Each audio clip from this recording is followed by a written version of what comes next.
여하간 돌아와서 생사해탈은 크게 두 개가 있습니다. 하나는 죽었네, 세번네 다 없어져 갖고 그 두려움을 여위고, 오단하게 말씀드리겠습니다. 탐욕이 없으면 동요가 없다. 동요가 없으면 왕래가 없고, 왕래가 없으면 두려움을 여위고, 두려움이 여위면 생사를 여윈다. 생사를 여위면 해탈이요, 해탈이면 해탈지경이 있다. 이런 말씀인데, 생사를 여위는 거에 두 개가 있는데, 하나는 낮은 단계, 하나는 높은 단계. 낮은 단계는 계목이 100% 청정하면은 해탈이라고 부처님이 얘기하셨습니다. 그때 생사를 초월하게 된다. 두려움이 없고 생사를 열기 때문에 낮은 단계에 해탈을 할 수가 있다. 높은 단계는 3배가 높고 본성이 깊게 드러나갖고 불멸의 그 이름할 수 없는 실제의 불성이 드러난다. 이게 높은 단계인 거죠. 낮은 단계는 그게 조금만 드러나더라도 초월할 수 있습니다. 왜냐하면 죽었네, 세번네가 모두 없어지는 게 세상을 좋아하지도 싫어하지도 않고 어디에도 의지하지 않고 머물게 됩니다. 두려움이 없게 되면 신에게도 의지하지 않는다. 필요 없다. 그때 자타 없이 생사를 초월하게 됩니다.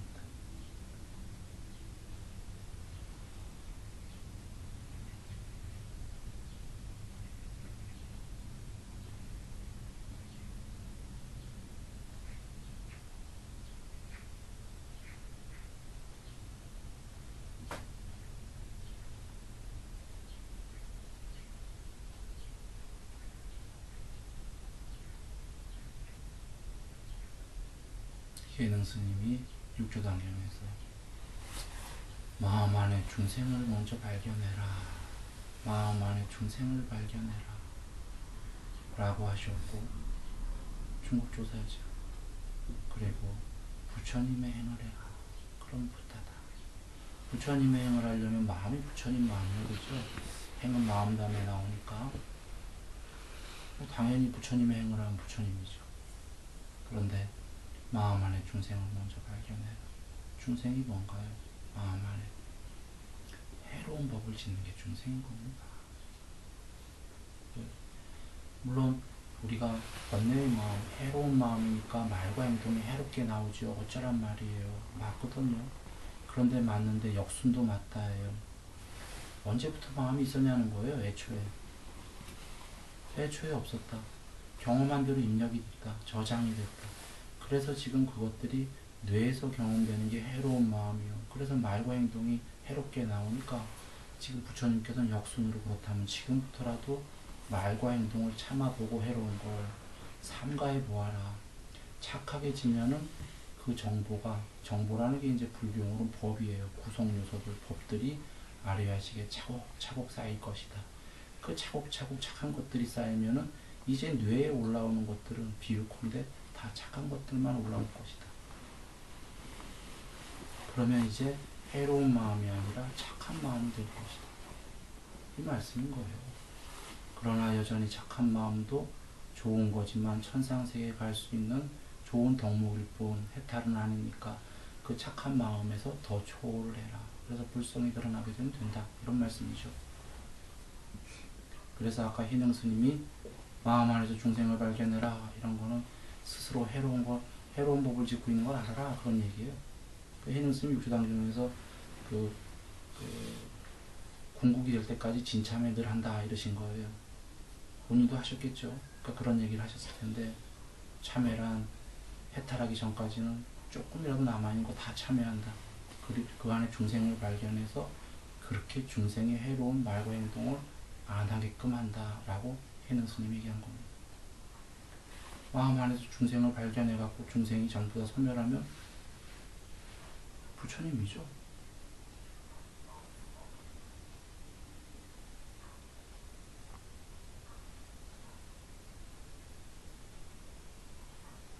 돌아와 요약합니다. 마음 안에서 부처님을 드러나게 하는 길은 부처님을 찾으시는 길이 아니에요. 마음 안에서 찾을래야 찾을 수가 없습니다. 본래 이 안에 불성이지만 안팎 없이 어찌하면 됩니까? 중생만 없애면 됩니다. 그때 부처님이 드러나고 불성이 찾으려고 하면 영원히 실패할 겁니다. 어찌 찾을 거예요? 중생 때문에 가려져 있는데. 무슨 얘기냐면 해로운 법 때문에 가려져 있다. 해로운 법을 짓고 있는 동안은 발견할 수 없다. 해로운 법만 걷어내면 된다.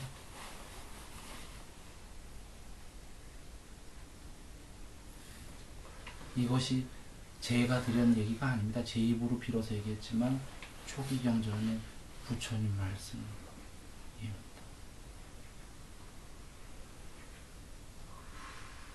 계목을 해갖고 해로운 법들을 걷어내라. 그런데 중생이 삼매와 본성이 없이는 계목 100%가 불가능하다. 그래서 계목 어느 정도 한 다음에 삼매해라. 삼매하면 본성이 어느 정도 드러나니까 그 본성의 힘으로 또 계목을 더 해봐라. 또 계목을 조금 더 하면 더 높은 삼매가 되고 더 높은 본성이 드러나니까 또 더 계목을 해봐라. 이렇게 해서 계목이 100% 될 때까지 삼매와 본성 없이는 중생이 계목 자체로 100% 불가능하기 때문입니다. 그래서 계목이 100% 된 것이 계목 100% 삼매와 윗바사나 어느 정도만 된 게 낮은 단계의 해탈이에요. 경에 계신 말씀입니다.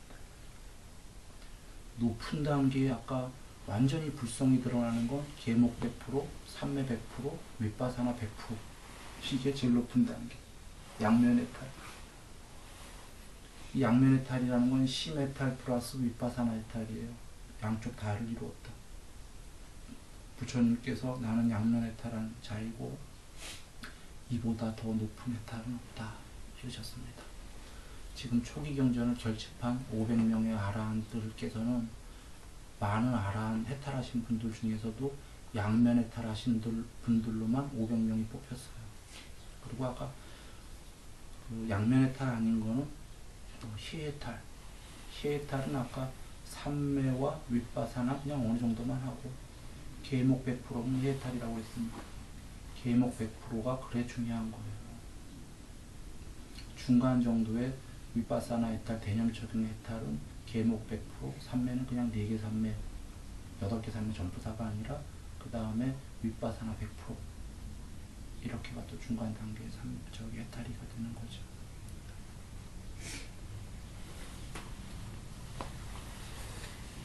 지금 세 가지 해탈의 공통점은 계목 100%. 이 말씀은 해로운 법을 안고는 해탈은 없다. 우리가 그러면 지금 주력해야 될 것은 해로운 법을 없애는 길이에요. 그래서 부처님 말씀하신 법은 처음도 좋고 중간도 좋고 끝도 좋다라고 하신 것이 어떤 방법론들이 하나 주어질 때 그 방법론 열심히 해도요 안 남는 수도 있어요. 도 아니면 못할 수도 있어요.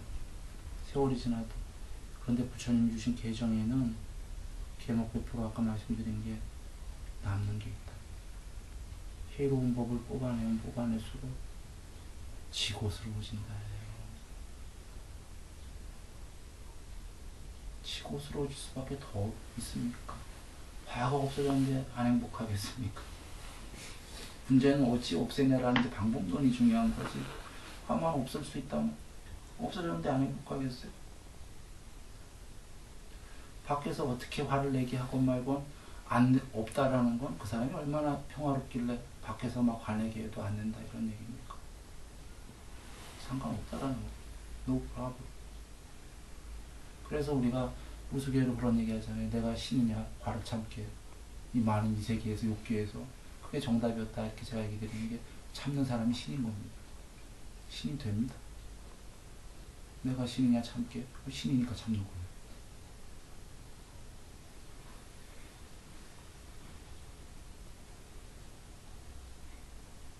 그래서 아까 부처님께서 화가 있는 그 장소에서 화들이 많은 거기서 화들을 내게 할 때 화를 잡는 게 화를 소멸하는 길이다의 말씀처럼 여기서 안 참으면 다시 또 와도 계속 이런 상태예요. 화내게 하는. 거기서 많이 없을 수 있다 이러셨어요.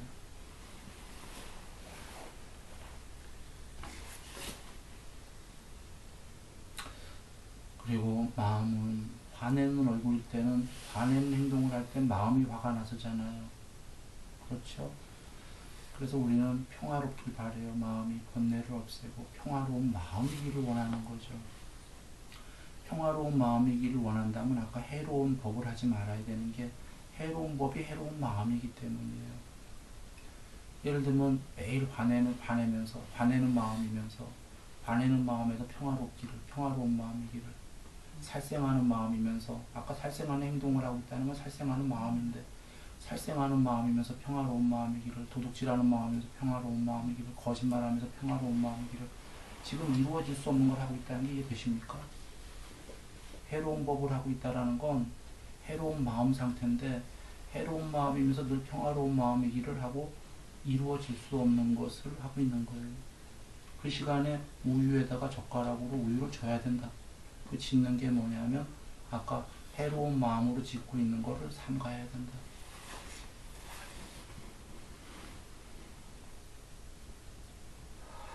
그런데 많은 막연하게 이 법을 잘 이해 못하는 사람들은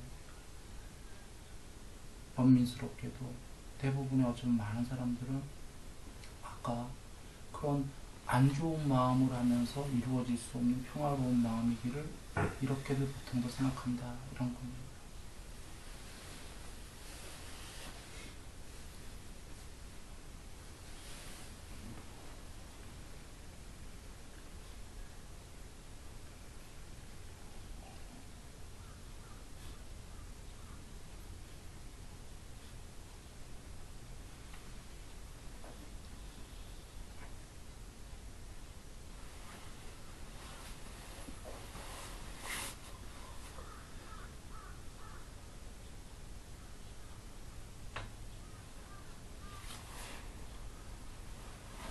계목을 상가한 다음에 속냄을 안으로는 속냄을 참고 밖으로는 남을 돕자 이렇게 길드립니다. 먼저 내 속냄을 없애고요. 먼저 내 해로운 법들을 없애고 그 차후가 이제 그 밖으로 이롭게 하자 세상을 이런 게 나도 남으로부터 도움 받고 싶잖아요. 우리들이 사랑받고 싶고 사랑 안 하면 남을 돕지 않으면 그 씨를 안 뿌리면 내도 받을 수 없다요.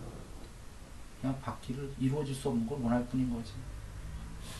어제도 잠시 얘기 드렸지만 어제 드린 거에 뭐 똑같은 말씀이긴 한데 어느 분이 나이가 들어서 병 들어갔고 왜 뭐 자기 자식들도 나를 안 돌보고 양로원 보내고 주위 사람들이 나를 안 돌봐주고 나 지금 괴로워 죽겠는데 뭐 세상이 이렇게 참 저거 합니까? 신은 진짜 있는 겁니까? 세상 너무 형편없습니다. 그러니까 신이 그 사람에게 내려와갖고 너 젊었을 때 남들 도운 적 있는가? 주위에 병든 사람 본 적 있는가? 네, 본 적 있습니까? 도운 적 있는가? 없습니다. 마음으로라도 그 사람들을 위로한 적이 있는가? 없습니다. 그대 부모가 아픈 적이 있는가? 네, 제가 젊었을 때 병들었고 아팠습니다. 부모님들을 돌봐주었는가? 아니요. 마음으로는 좀 안 됐다 했습니다. 그래, 너도 그랬잖아. 세상 사람들이 다 그런가? 네, 다 그렇습니다. 다 그렇다며 누가 그대를 도와주겠어? 그대도 그냥 그렇게 외롭게 가라. 신이 그런 겁니다. 아주 공평하다 그러고. 남을 이롭게 해야 되는 게 어차피 우리가 해탈을 못한 사람은 남과 더불어 사는 거고 물론 자타 없애 나중엔 다 동일한 거지만 사랑받고 싶고 화합하고 싶고 이러지 않습니까? 해탈하게 되면 사실은 자타가 없기 때문에 혼자 완벽해요. 섬에 가든 어쩌든 아니든 여기 있든 완전하다. 그런데 그 전에는 완전하지 못할 거 아니겠어요? 서로 간에 돕고 사랑하며 살아야 되잖아요. 내도 그러고 싶고 남으로부터 받고 싶고 내가 안 하면 없다예요. 아까 화내는 마음이면서 지금 평화로운 마음이기를처럼의 모순이에요. 씨를 뿌린 적이 없는데 열매가 나길 바란다라는 게 가능하겠습니까? 씨 뿌리고 물 주는 열심히 방일하지 않고 이 과정이 있어야지만 열매가 필히 있는 거거든요. 그래서 우리가 어쩌면 욥기가 나는 이 그대는 손해봐라에 너무나 전도된 전도 몽상의 세계이기 때문에 나는 그런 씨를 안 뿌렸는데도 나는 그렇게 아무도 안 돌봤는데 나는 받고 싶다에 이런 그 꿈 같은 생각을 하고 있는지 모르겠는데 그건 불가능하다. 그래서 나도 남으로부터 사랑받고 싶고 많은 적을 받고 싶다면 화합하고 싶다면 내가 나가서 남을 도와야 된다. 그래도 저는 여전히 순서를 얘기 드립니다. 내 먼저 닦고. 왜냐하면 어떨 때는 어떤 데들은 이런 얘기들 해요. 세상을 돕는 게 중요하지 그대 하나 뭐 하는 게 뭐가 중요한가 뭐 이렇게 얘기하는데 그게 그래요. 사실 내가 행복하면 세상 모르는 거예요. 이거 죄송하지만 너무나 평화로우면 자타도 없고 사실 세상 이롭게 한다는 것도 자타 없는 하나이기 때문에 그 궁극의 하나가 되는 걸 알기 위해서 그렇게 하는 거예요. 자비이사가 성냄이 없는 자애의 마음, 잔인함이 없는 연민의 마음, 내 먼저 성냄을 없애고 남을 사랑하러 가라 이 말씀인 거예요.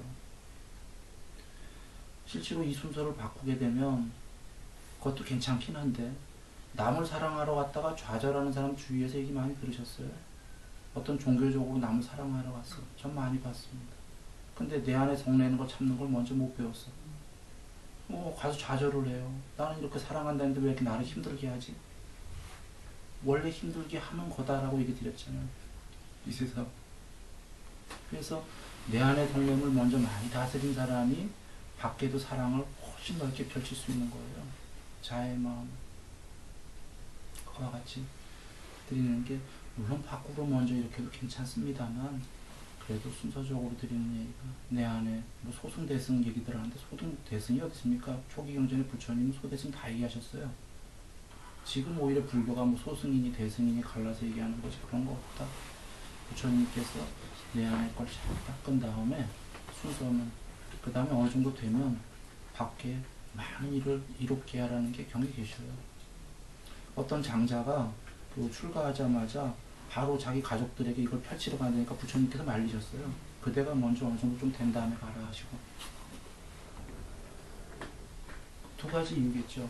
하나는 내가 어느 정도 돼야지만 내가 행복해야지만 아까 얘기한 대로 밖에 잘 또 할 수 있고 두 번째로 내가 행복하지 않은데 가서 하게 되면요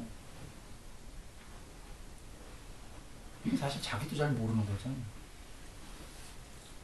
그렇죠? 자기도 잘 모르는 거. 저 사람들도 전달이 잘 안 돼요. 그 사람들도 행복할 수가 없다.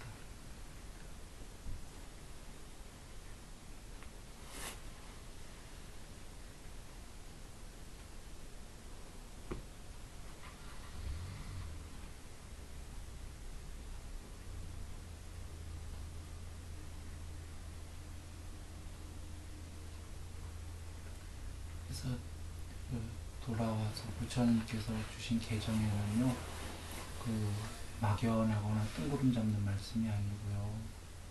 이렇게 지금 제 얘기는 안 되고 디가니까의 세 권을 꼭 보셔야 돼요. 그러면 이해하실 건데 그 사율에 보시면 너무나 구체적이고 체계적이고 객관적으로 와서 보아라. 경에 많이 나오시는 말씀이죠. 이 가르침은 와서 보아라. 와서 볼 수 있는 가르침이다 하셨어요. 주관적인 깨달음이 아니다 이거죠. 주관적인 깨달음은 다 뜬구름 잡는 얘기고 보여줄 수가 없잖아요. 자기 주관적이라는데 부처님께서는 완전히 객관적이다. 와서 보아라. 아니 법을 어떻게 보겠어요? 법이라는 건 가르치면서 우리 일반 입장에서 볼 수 없는 거죠. 화할 때 물건이잖아요. 얼마나 구체적이길래 얼마나 객관적이길래 물건처럼 보일 수다 이런 얘기입니다. 와서 보아라. 지금 불교 이렇게 구체적으로 얘기 안 합니다. 초기 경전 그러셨습니다. 초기 경전 보십시오. 디가니까요. 와서 보아라. 눈 있는 자는 보면 알 거예요. 놀랄 겁니다. 그 자리에서 그냥 순복으로 들어가는 사람은 수다원입니다. 전생에 근기가 있다면 그대로 그 경전의 말씀이 글자로 보이는 게 아니라 그렇게 구체적으로 주셨어요. 보았는가?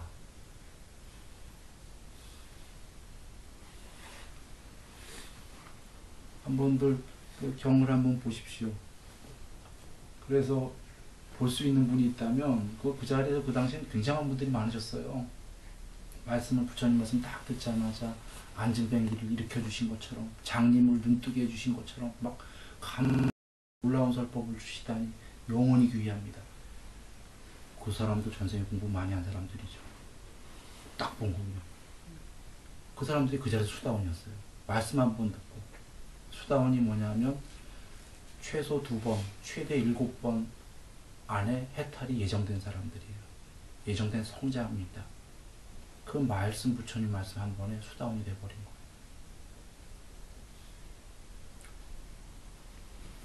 물론 이제 그 중에는 그 당대에 해탈하신 분이 있죠. 이제 그때 해탈 못했다면 이제 해탈 못하고 죽었다면 돌아가셨다면 이제 2번에서 7번인데 그때 해탈하신 분도 계셨고.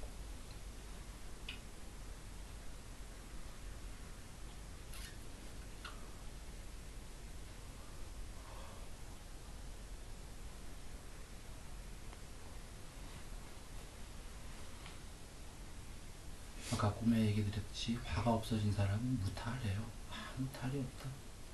한가롭다. 그래서 그 화 없애기 위해서는 아까 행동 3가지, 말 4가지 먼저 삼가하는 거니까요. 그래서 화들에 대해서 속내물 안으로 없애는 걸 많이 사유해보시고 공부하시기 바랍니다. 그렇게 되면 여기서부터가 극락이에요. 무탈하다. 아무 일 없다. 근데 실타래 얽힌 거를 푸는데 시간 좀 걸린다고 생각하세요.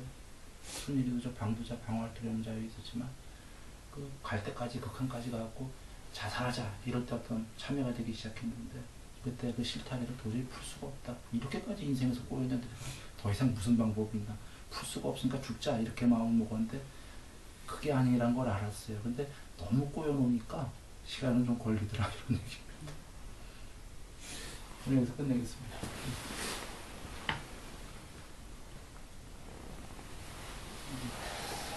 아, 햇빛 좋네요. 오늘 축복받는 날입니다.